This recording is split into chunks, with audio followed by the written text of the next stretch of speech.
Hey guys, All Sports 83 here with another edition of XFL Casual, and we finally got week one in the books for the 2023 XFL season. And in this video, I'm going to basically be breaking down all of my thoughts post week number one. Also, we're going to go over my predictions and check out how I did on those predictions and look at the final results of those four games and talk about just what stuck out to me about each of those games. We'll probably look at them one at a time. Then I'll probably look at some final thoughts about these games and what I thought about how the week went overall. A little late in this video, just trying to overcome a little bit of a flu, but feeling a lot better now. And let's jump into this and take a look at these first games here. Well, as you know by now, the first game of the week, the Vegas Vipers at the Arlington Renegades, and I thought this was a pretty entertaining game, especially for the first game in the season and this new XFL. The thing that jumped out to me right off the bat was I thought the quarterback play was pretty good on the opening drives for both teams. I thought Drew Plitt and Luis Perez played really well in their opening drives. I can't say the same as the game moved forward, but they looked good at first. I mean, I was thinking at first, hey, this is going to be really good. But then as the game moved on, it seemed like the defense made some adjustments, and I thought both quarterbacks seemed to really start to falter and in their kind of panicking mode, they really started to make a lot of mistakes. One of the things I noticed about the Renegades offense more specifically was they seemed to play it a little bit too safe. They threw a lot of passes in the flat, short screen passes, high percentage but low yardage plays. The defense for the Vipers seemed to continually sniff those out, and they just really couldn't make any ground with those type of plays, and I didn't really see a lot of adjustment from the coaching staff and Bob Stoops. They kind of continued to do those types of plays throughout the majority of the game, and they just didn't work. Therefore, the offense was pretty well stuttered and didn't move pretty much for the whole game. On the other side of the ball, especially in the first half, Vipers receiver Jeff Badette was a standout, had 2 touchdown catches, over 75 yards, I think, for the game. Pretty well done for him, a breakout game for him in week number one. I also think that, the defense for the Vipers looked really good all game long, but really in that second half, it was really just the turnovers. Once Perez started getting panicked, Arlington made some adjustments defensively, and they really started pressuring Perez in that second half, and he just really panicked and did not look good. I don't really think he's going to be the long-term starter for the Vipers, with Brett Hundley waiting in the wings, trying to get that chemistry going.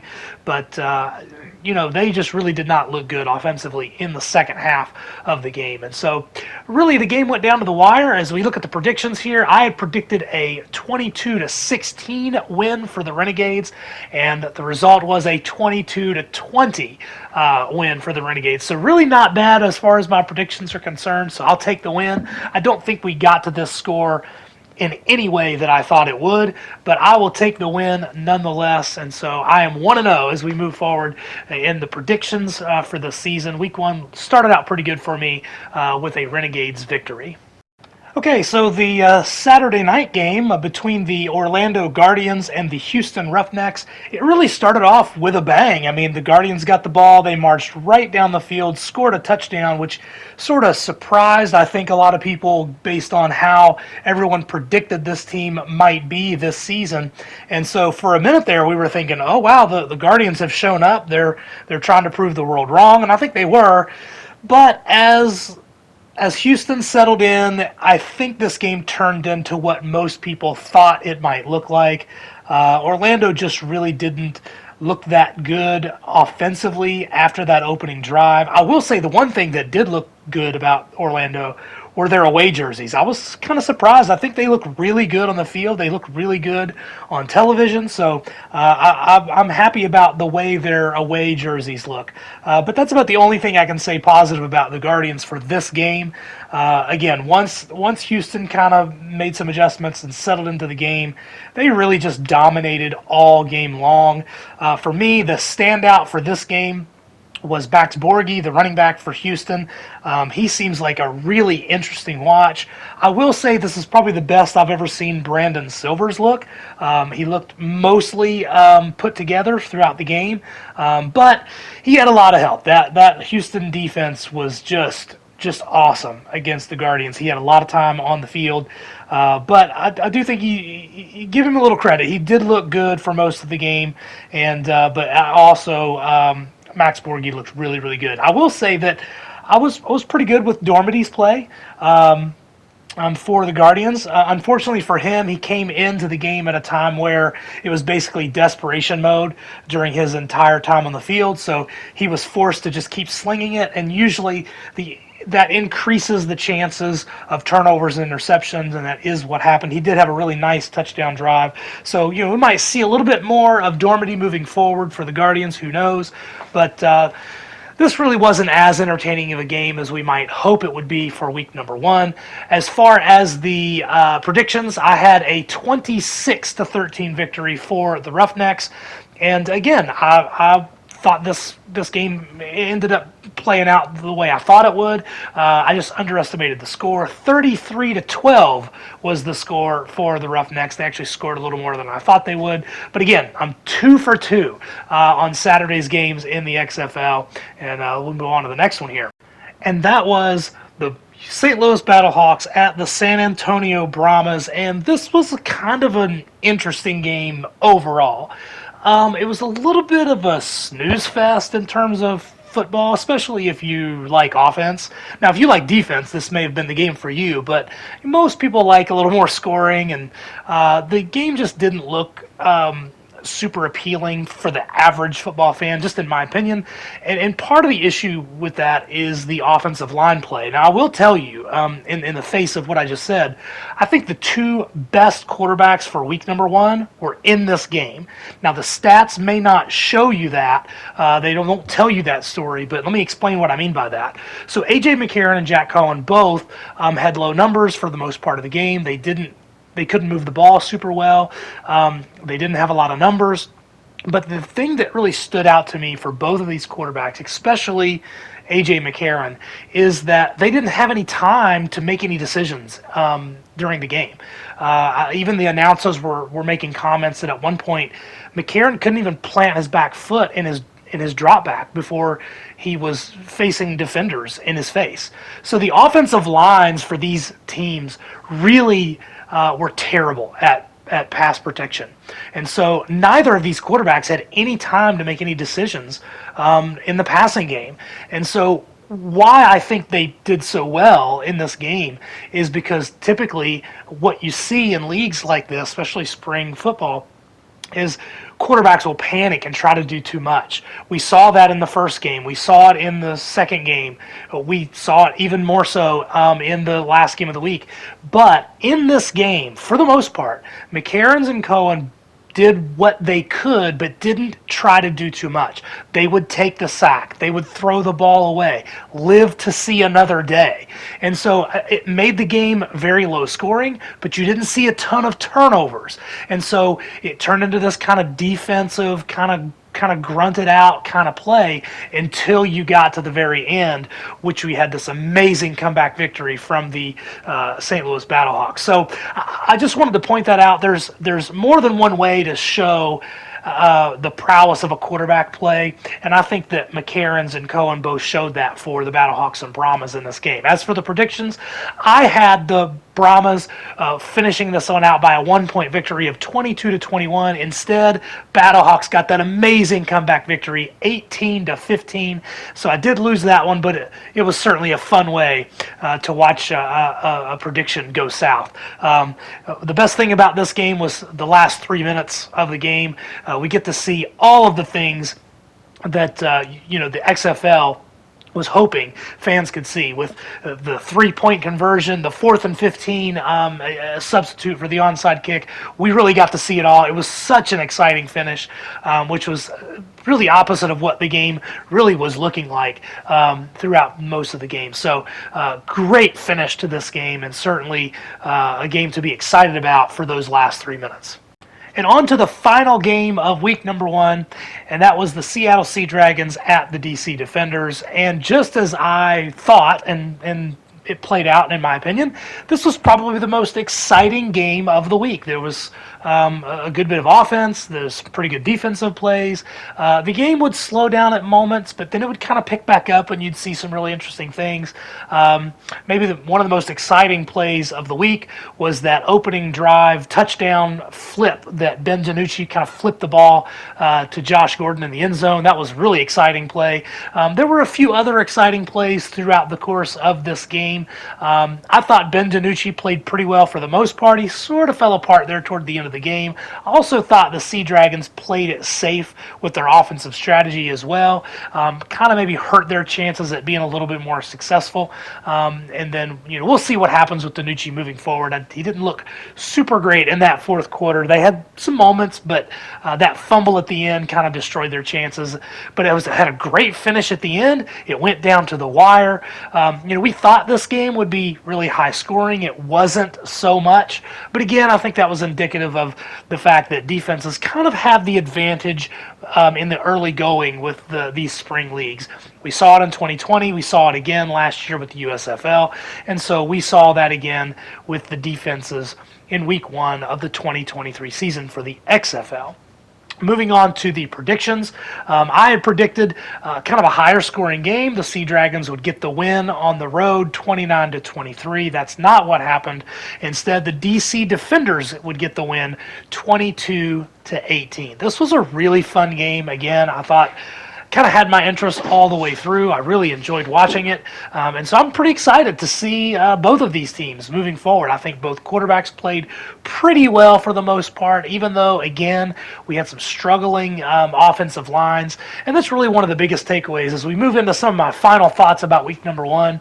The thing that stands out to me most is the offensive line play. It was really pretty bad. As much as I want to support the league, I got to call them like I see them here. And every game really just had some struggling offensive lines on both teams for all 4 games. I think part of the issue here is that most people don't think about the chemistry involved with offensive lines, and there's pulling guards and there's blocking assignments. And so I think hopefully with time, maybe these offensive lines could be a little bit more cohesive.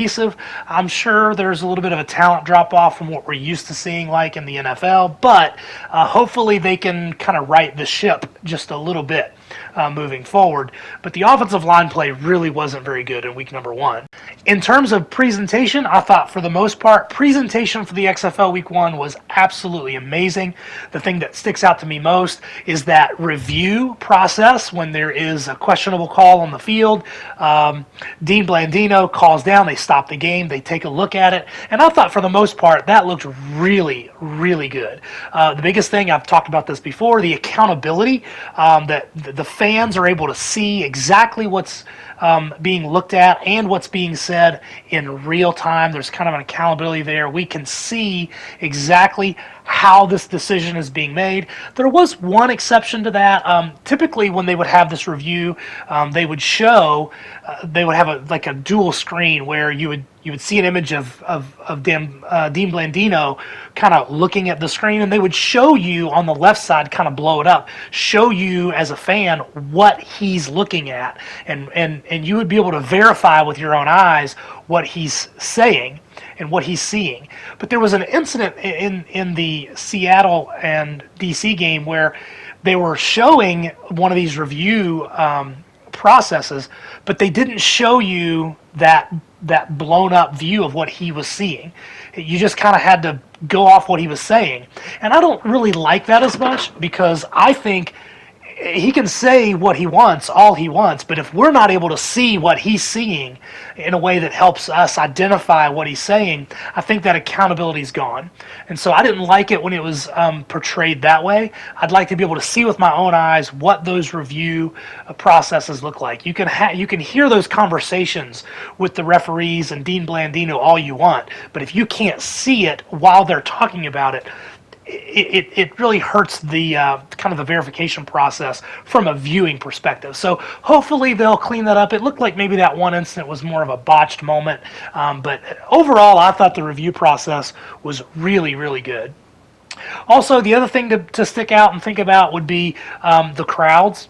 I thought the crowds for three of the games were a little lower than I would like. I think the Arlington game, the Houston game, and the DC game, they all kind of hovered around 12,000 fans in the stadium. And so a little bit lower than what we saw in 2020. So hopefully, I don't know what that means. I'd like to see that go up. I'm worried that may go down a little bit. But the San Antonio market was kind of the savior this week, at least for week one. We'll have to see what happens moving forward. But I think it had like 24,000 people in the Alamo Dome. And so as predicted, the turnout in San Antonio was really positive. So that was the other thing kind of stuck out to me. So I thought the crowds were okay, especially in San Antonio. Hopefully those crowds will grow in some of these other markets as well. Another thing that stuck out to me that in week number one is there were a lot of procedure penalties in all four games. I think, again, this is something that can be expected just because it's a new league. These teams haven't been together for very long, and so that chemistry is just not really going to be there with the quarterback and the rest of the team and kind of functioning like a well-oiled machine. So hopefully we'll see some of those taper off as we move week after week. Here's a little nitpick. The graphics for the scoring on the bottom of the screen, not a huge fan of all of the white in that. It just seems like, to me, the brightest thing on the screen should be the game itself. I thought all of the white artwork on the screen just kind of seemed to be a little bit of a distraction to me. Again, I know that's a nitpick, but it is what it is there. Again, I would say that the game was mostly entertaining. All four games were pretty entertaining.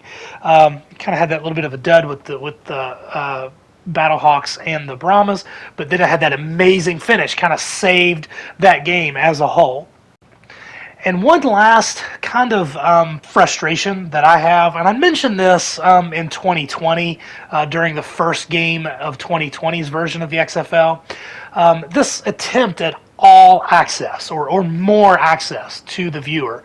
I think there's a line that you shouldn't cross. There was certainly a moment in the first game with the Renegades getting a pick six on defense, and the team was trying to celebrate, and I can't remember the guy's name, the sideline reporter. He kind of jumped in during the celebration, and I just got to say again, this is really awkward.